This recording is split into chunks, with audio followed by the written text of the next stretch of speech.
No diet, no exercise. How I lost belly fat in 1 week. Do you have that one item of clothing hanging in the back of your closet that's perhaps a little on the small size, but you swear up and down one of these days you're gonna lose the weight and rock that skin-tight dress? Yep, me too. The biggest thing holding me back from putting on that dress is my belly, literally. So I decided to do something about it. I got rid of the pooch in just a week without any extreme dieting or hours at the gym. You want to know my secret? Well, just keep on watching. That way, you won't miss a thing. Okay, I'll start by telling you what brought this little experiment on in the first place. When I say I decided to get rid of my gut, perhaps I didn't use the right term. I was basically thrown into panic mode when the guy of my dreams asked me out one day and I had just 1 week to slim down my waistline. But it's not like that was the only reason I wanted to do it. I'd been feeling kind of puffy and sluggish around that time, and I wasn't liking it one bit. I wanted to not only look drop-dead gorgeous in that body-hugging number, but also feel better. First and foremost, I started by doing some research. I was surprised to find out that fat isn't always the culprit when it comes to extra inches around the midsection. If you've just recently noticed that you're not fitting into your clothes the way you did not so long ago, it's more likely a result of bloating and water weight. It sounded exactly like what I was going through, so I drew up a list of goals I wanted to achieve. Get rid of bloating, reduce water retention, reconsider my diet and lifestyle. 1. What I did to reduce bloating. So bloating is definitely not fat. It's air or gas that collects in your gut and causes the stomach to feel tight, full, and swollen.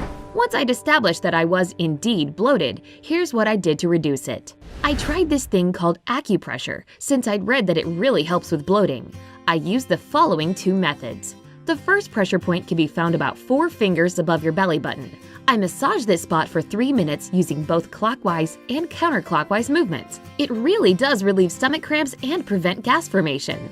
The other point is 4 fingers below your belly button. Again, I massage this spot for 3 minutes, moving in clockwise and counterclockwise circles. This is supposed to stimulate your intestines and get rid of heaviness in the stomach. Yeah, I'd say it works. Consuming more ginger is another bloat-reducing trick I read about. You can drink it as a tea or eat it fresh. To prepare ginger tea, I peeled and diced about 3 ounces of ginger root and put it in a teapot. I then added 3 cups of water, let it come to a boil, and waited for it to cool down. I squeezed in some lemon juice, stirred in half a teaspoon of honey, and that's it. This drink wasn't just useful for getting rid of bloating, it tasted really good too. You can also just eat a teaspoon of grated ginger before meals. That's what I did, but it was a little too spicy for my liking. I only realized later that I could sprinkle ground ginger over my dishes. Oops. Oh well, maybe I'll try that method in the future. Finally, along with the acupressure and ginger recipes, I started adding turmeric powder to my water and smoothies. I tried to drink more peppermint tea as well. They're both really effective at alleviating nasty bloating. 2. How I got rid of water weight. Getting my bloated stomach under control was just half the battle. I also needed to flush out the excess fluid that was building up inside my body. At least, that's what the experts recommend according to my research. Here's exactly what I did to get rid of this so-called fluid retention. I cut way down on my salt intake. I read that too much sodium, which is the stuff that's in salt, causes the body to retain more water. This would explain that puffy feeling I'd been having before the experiment began. I included more potassium-rich foods in my diet. Potassium helps get rid of water weight by reducing sodium levels in the body. It also makes you pee more, so that excess fluid makes its way out of your body. For that reason, tomatoes, bananas, spinach, avocados, beetroot, and coconut water became my best friends.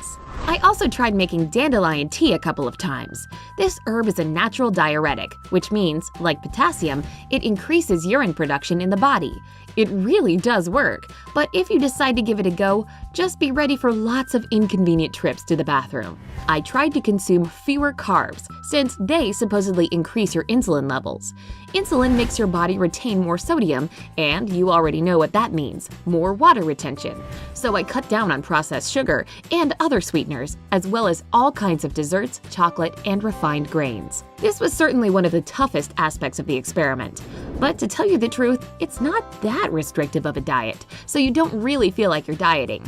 Finally, your biggest ally when it comes to reducing water weight is Water. Surprising, right? But it's true. The more water you drink, the less liquid builds up in your body.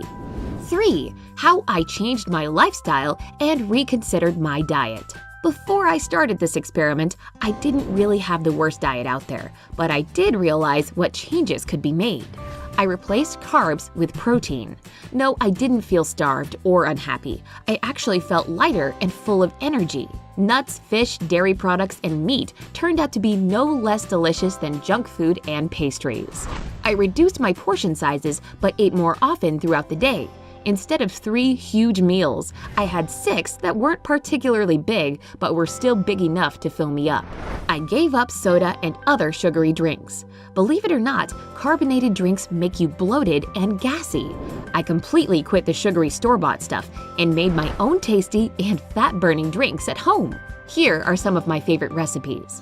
To make a super refreshing and slimming citrus drink, throw half a cup of pomegranate, half a cup of grapefruit, a pinch of salt, and 1 teaspoon of honey into a blender. And that's it. Enjoy! I sure did. To prepare a coconut water drink, grab 1/4 cup of pineapple, a cup of coconut water, half a teaspoon of ground fennel seeds, and a bit of black salt. Again, blend it all together and you're all set.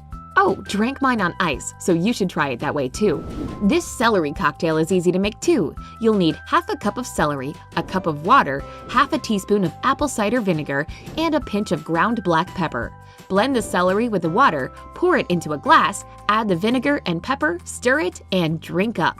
The lifestyle changes were a no-brainer. Instead of the elevator, I took the stairs. Instead of parking near the entrance to some place, I parked further away and walked.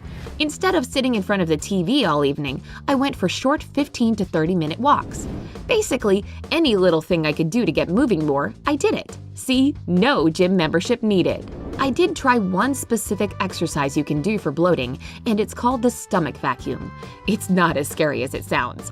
All you have to do is get on all fours and inhale deeply while loosening up your stomach muscles. Then, when you exhale, tighten your belly muscles and hold it for 20 to 30 seconds. I did this for just 5 minutes a day, and I saw a big difference within a week. What can I say in the end? It all worked. That dress ended up fitting me better than ever. Oh, and I got lots of compliments from my date. But what started as a 1-week experiment actually became changes I've made for good. I look and, more importantly, feel so much better. So if you're dealing with bloating, excess weight, or just low energy and feeling sort of bleh, why not make these lifestyle changes too? Do you have your own recipes for losing a dress size in a week? Share your secrets in the comments below. If this video has helped you out, give it a like and share it with your friends. Stay happy and